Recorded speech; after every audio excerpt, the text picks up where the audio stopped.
ناظرین، موساد کے سربراہ کی جانب سے ایران کو دھمکی دی گئی ہے اور ایران کی جانب سے بھی اس کا جواب سامنے آیا ہے۔ حوثی حملوں کے جواب میں براہ راست ایران کو نشانہ بنایا جائے، موساد کی جانب سے یہ کہا گیا ہے، جبکہ اسرائیل ناکام ہوا، حماس، حزب اللہ اور جہاد زندہ ہے۔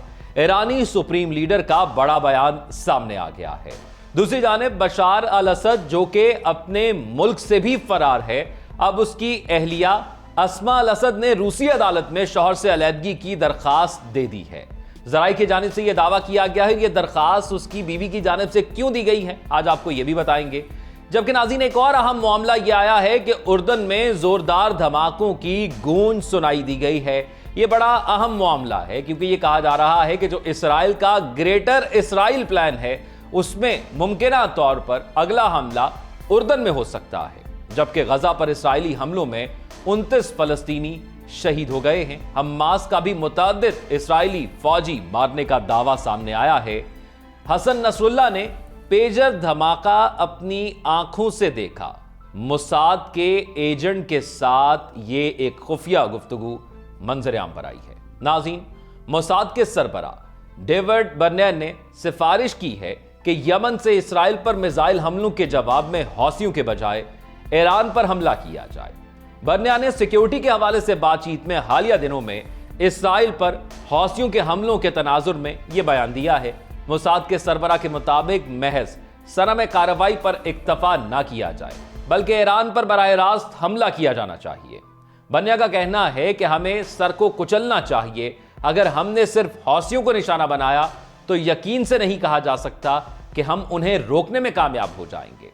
اسرائیلی میڈیا کی رپورٹوں میں واضح کیا گیا ہے کہ نیتن یاہو حکومت آئندہ ماہ ٹرمپ کے سرکاری طور پر عہدہ سنبھالنے کی منتظر ہے، جس کے بعد وہ طے کرے گی کہ ایران کے ساتھ کس طرح نمٹنا ہے۔ اس سے قبل اسرائیلی وزیر اعظم نیتن یاہو نے اتوار کے روز کہا کہ اسرائیل یمن میں حوثی ملیشیا کے خلاف کارروائی جاری رکھے گا۔ انہوں نے ملیشیا پر الزام عائد کیا کہ وہ عالمی جہاز رانی اور بین الاقوامی نظام کے لیے خطرہ بن چکی ہے۔ اسرائیلی طیاروں نے جمعرات کے روز یمن میں توانائی کے بنیادی ڈھانچے اور بندرگاہوں کو نشانہ بنایا تھا۔ اسرائیلی ذمہ داران کے مطابق یہ ان سینکڑوں حملوں کا جواب ہے جو 14 ماہ قبل غزہ کی جنگ شروع ہونے کے بعد سے حوثیوں کی جانب سے میزائلوں اور ڈرون طیاروں کے ذریعے کیے جا رہے ہیں۔ ادھر امریکی فوج نے ہفتے کے روز بتایا تھا کہ اس نے یمنی دارالحکومت صنعا میں حوثیوں کے زیر انتظام میزائلوں کے ڈیپو اور کمانڈ اینڈ کنٹرول تنصیب پر فضائی حملے کیے۔ نیتن یاہو یہ کہہ چکے ہیں کہ اسرائیل امریکہ کے ساتھ حرکت میں آئے گا۔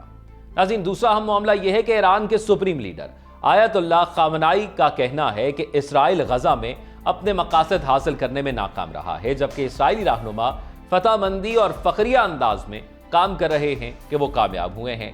تہران میں پیروکاروں کے ایک اجتماع سے خطاب کرتے ہوئے انہوں نے کہا کہ کیا آپ غزہ میں فتح یاب تھے؟ کیا کوئی فاتح ہے؟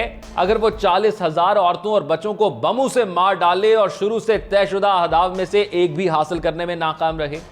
کیا آپ نے حماس کو تباہ کیا؟ کیا آپ نے اسیروں کو غزہ سے آزاد کیا؟ ایرانی رہنما نے مزید کہا کہ اسرائیل نے یہ بھی کہا تھا کہ وہ حزب اللہ کو تباہ کر دے گا، لیکن ایسا کرنے میں ناکام رہا، حالانکہ اس نے اپنے درینہ رہنما حسن نصر اللہ کی شہادت دیکھی۔ حزب اللہ زندہ ہے، فلسطینی مزاحمت زندہ ہے، حماس زندہ ہے، جہاد زندہ ہے، تم فاتح نہیں ہو، تم ہار گئے ہو۔ خامنائی نے کہا کہ یہ بھی اسرائیل کے لیے کوئی فتح نہیں ہے کہ وہ شام کے وسیع رقبے پر قبضہ کر لے، کیونکہ اسے کسی مزاحمت کا سامنا نہیں کرنا پڑا۔ انہوں نے وعدہ کیا کہ بہادر شامی نوجوان بلا شبہ آپ کو وہاں سے نکال دیں گے۔ اردن میں اتوار کے روز ہونے والے زوردار دھماکوں کی آوازوں نے 2 صوبوں زرقا اور مفرق کے بعض حصوں کو لرزا دیا ہے، یہاں تک کہ شہریوں نے اس کا اثر اپنے گھروں کے فرنیچر پر بھی محسوس کیا ہے۔ اردن کی مسلح افواج کی جنرل کمانڈر نے ایک فوجی عہدیدار نے سرکاری بیان میں بتایا کہ یہ آوازیں رائل انجینئرنگ کارپس کی جانب سے دھماکہ خیز مواد کے بعض پرانے ذخائر بلائنڈ ایمونیشن تباہ کرنے کے نتیجے میں پیدا ہوئی ہیں۔ عہدیدار نے واضح کیا کہ دھماکہ خیز مواد کی نوعیت اور بڑی مقدار کے سبب یہ کارروائی رات میں مکمل کی گئی۔ ساتھ اس بات کا خیال رکھا گیا کہ مواد کو رہائشی علاقوں سے دور مخصوص مقامات پر تباہ کیا جائے تاکہ شہریوں اور ان کی املاک کی سلامتی یقینی بنائی جا سکے۔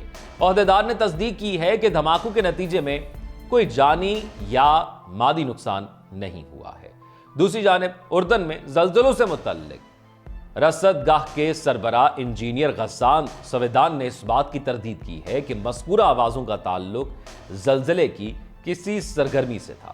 انہوں نے باور کرایا کہ رصد گاہ نے گزشتہ گھنٹوں کے دوران میں مقامی یا علاقائی سطح پر زلزلے کا ایسا کوئی جھٹکا ریکارڈ نہیں کیا ہے۔ اب ایک اور اہم معاملہ ناظرین یہ ہے کہ اسرائیل کی جانب سے افشا ہونے والی نئی تفصیلات نے کچھ عرصہ قبل لبنانی ملیشیا حزب اللہ کے ارکان کے زیر استعمال پیجر آلات کے دھماکوں کی کارروائی کے حوالے سے خطرناک انکشافات پیش کیے ہیں۔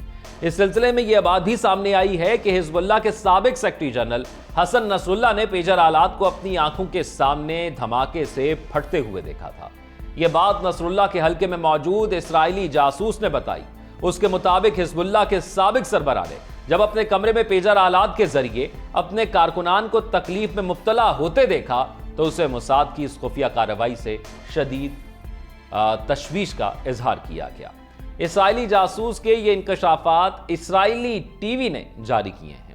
اسرائیلی خفیہ ایجنسی موساد نے پیجر کارروائی کے حوالے سے نئی تفصیلات کے انکشافات کا سلسلہ جاری رکھنے کا فیصلہ کیا ہے۔ اس کارروائی نے حزب اللہ ملیشیا پر کاری ضرب لگائی تھی، یہ اسرائیل کا ماننا ہے۔ اسرائیلی چینل کے مطابق پیجر آلات میں استعمال ہونے والے دھماکہ خیز مواد کو کئی بار بہتر بنایا گیا تاکہ نشانہ بنائے جانے والے عناصر کو زیادہ سے زیادہ نقصان پہنچایا جا سکے۔ کارروائی کے مشکل ترین مرحلوں میں ایک مرحلہ حزب اللہ ملیشیا میں خریداری سے متعلق ملازمین کو پھسلانا تھا تاکہ وہ دھماکہ خیز پیجروں کے مخصوص ماڈل کی خریداری پر قائل ہو سکیں۔ اس حوالے سے موساد کی قائم کی گئی فرضی کمپنی نے اہم کردار ادا کیا۔ اس کے علاوہ وہ انٹرنیٹ اور سوشل میڈیا پر تھوڑی جعلسازی سے کام لیا گیا تاکہ حزب اللہ کو قائل کیا جا سکے کہ مذکورہ ماڈل کا پیجر واقعتاً موجود ہے اور اس کی خریداری سے وہ ماڈل کی خصوصیات اور سستی قیمت کا فائدہ اٹھا سکتے ہیں۔ موساد کے انکشافات کے مطابق حزب اللہ کے تقریباً 4000 ارکان کو متاثر کرنے والے یہ پیجر دھماکے کو ایک کوڈ شدہ پیغام کی بدولت واقع ہوئے جو ان آلات کو بھیجا گیا تھا۔ پیغام میں ملیشیا کے عناصر سے ایک ہی وقت میں 2 بٹنوں کو دبانے کا مطالبہ کیا گیا تھا جس کے سبب بہت سے عناصر کی آنکھیں اور ہاتھ متاثر ہوئے تھے۔ ناظرین اب ایک معاملہ تو یہ ہے، اب ایک اہم معاملہ دوسری جانب جو کہ میں آپ کو آغاز میں بتا چکا ہوں وہ یہ ہے کہ بشار الاسد جس سے اپنے لوگ ناراض، جو اپنے ملک سے باہر ہے، اب اس کی فیملی کے لوگ بھی اس کو چھوڑنا شروع ہو گئے ہیں۔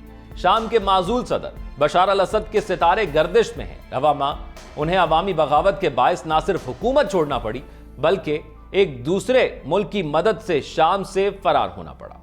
ان کے حوالے سے ایک نئی پریشان کن خبر اب سامنے آ رہی ہے۔ بشار الاسد کی اہلیہ اسماء الاسد شوہر سے طلاق لے کر برطانیہ میں منتقل ہونا چاہتی ہیں۔ شام کے سابق صدر بشار الاسد کی اہلیہ اسماء الاسد کے بارے میں کئی دنوں سے خبریں گردش کر رہی ہیں جس میں معزول صدر سے علیحدگی کی درخواست کی خبر عام ہے۔ اگر ان کے درمیان علیحدگی ہوتی ہے تو اسماء کی ممکنہ طور پر لندن واپسی کی راہ ہموار ہو سکتی ہے۔ رپورٹس میں کہا گیا ہے کہ اسماء الاسد نے روس کے دارالحکومت ماسکو میں زندگی سے عدم اطمینان کا اظہار کیا۔ اسماء الاسد اپنی والدہ سحر العطر کے تعاون سے برطانیہ منتقل ہونا چاہتی ہیں کیونکہ وہ برطانوی شہریت رکھتی ہیں۔ انہوں نے انگلینڈ کی ایک باوقار قانونی فرم کے ساتھ بات چیت شروع کر دی ہے۔ حقیقت یہ ہے کہ اسماء کو لیوکیمیا ہے جو ماسکو میں اس کی صحت کی مناسب نگرانی نہیں کی جا سکتی۔ اسماء الاسد نے روس کی فیملی عدالت میں خلا کی درخواست دائر کی جس کے ساتھ ماسکو چھوڑنے کی خصوصی اجازت کی درخواست بھی کی گئی ہے۔ رپورٹ میں کہا گیا ہے کہ اسماء الاسد جو کبھی شام کی خاتون اول تھیں، ماسکو میں اپنی نئی زندگی میں تنہائی اور غیر یقینی محسوس کرنے کے بعد ایک نئی سمت کی تلاش میں ہیں۔ بشار الاسد کے اقتدار سے محروم ہونے کے بعد اسماء کا ذاتی اور قانونی مستقبل موضوع بحث بن گیا ہے۔ بین الاقوامی میڈیا میں وسیع کوریج حاصل کرنے والی ترک خصوصی خبر میں کہا گیا ہے کہ اسماء لندن واپس آ کر اپنے خاندان کے ساتھ نئی زندگی شروع کرنا چاہتی ہیں۔ تاہم اس بات پر زور دیا جاتا ہے کہ اس فیصلے کو ماسکو میں موجود قانونی حالات اور طریقہ کار کے مطابق تشکیل دیا جانا چاہیے۔ خبر کے مطابق اسماء الاسد کے انگلینڈ میں مقیم اپنے خاندان کے ساتھ رہنے کے ارادے کو ان کی والدہ سحر العطری کی حمایت حاصل ہے جنہوں نے انگلینڈ کی معروف قانونی فرموں کے ساتھ بات چیت شروع کر دی ہے۔ ان کی والدہ